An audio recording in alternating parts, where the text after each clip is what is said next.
అనిపించింది sir movie? Movie చాలా బాగుందన్న. ఓకే. విత్ ఫ్యామిలీతోనే వెళ్ళి చూడొచ్చు ఈ మూవీ. ఫ్యామిలీ అయినా ఇంకా పెద్దవాళ్ళు కూడా వచ్చి చూడొచ్చు. ఓకే. ఇడుముడితోనే రవితేజ ఇట్టు కొట్టిందన్న ఈ ఫెస్టివల్ టైంలో. ఓకే. మెయిన్ ఏంటంటే ఆ ఫాదర్ డాటర్ ఎమోషనల్ అయితే చాలా బాగా చూపించారు మూవీలో అయితే. ఫ్రమ్ స్టార్టింగ్ నుంచి ఎండింగ్ వరకు గూస్ బంప్స్ వచ్చినాయి. మెయిన్ ఇందులో క్యారెక్టర్ ఏంటంటే పల్లకి పల్లకి సాంగ్ అయితే నెక్స్ట్ లెవెల్ అన్న. మెయిన్ ఆ బ్యాక్గ్రౌండ్ మ్యూజిక్, ఆ ఫోటోగ్రాఫర్ ఎవరేమో కానీ ఆ పైసలు ఇచ్చేసారు ఆయనకి. అట్లాంటి తీసిన సాంగ్.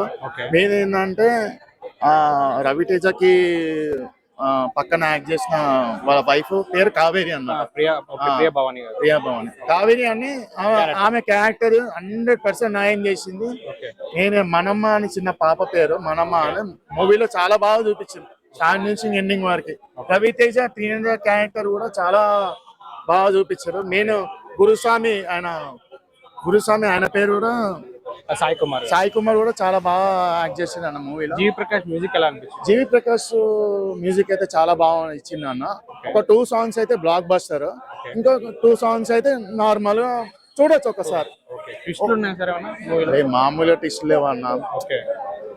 ఒక 2 days బ్యాక్ ఒక ఫాదర్ కి చెప్తారు అనమాట, నాన్న నువ్వు మందు మానే నాన్న, నీ వల్ల చాలా మందికి చెడిపోతున్నారు, నీ వల్ల ఫ్యామిలీకి చాలా ప్రాబ్లం అవుతుంది, నువ్వు మందు మానే అంటే ఆ వెంటనే మొత్తం ఆ చేతులు ఉన్న బాటల్లో ఇసిరి కొడతాడు ఇట్లా.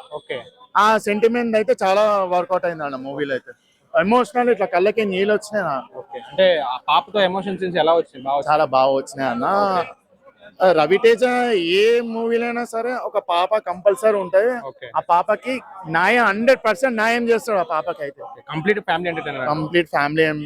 ఫ్యామిలీ ఎంటర్టైన్మెంట్, డివోషనల్, ఒక భక్తితోని, ఒక అయ్యప్ప మాల ఎట్లా 41 రోజులు దీక్షతో ఎట్లున్నారో స్వామిలో అట్లున్నారు.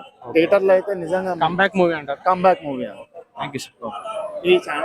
ఈ హైదరాబాద్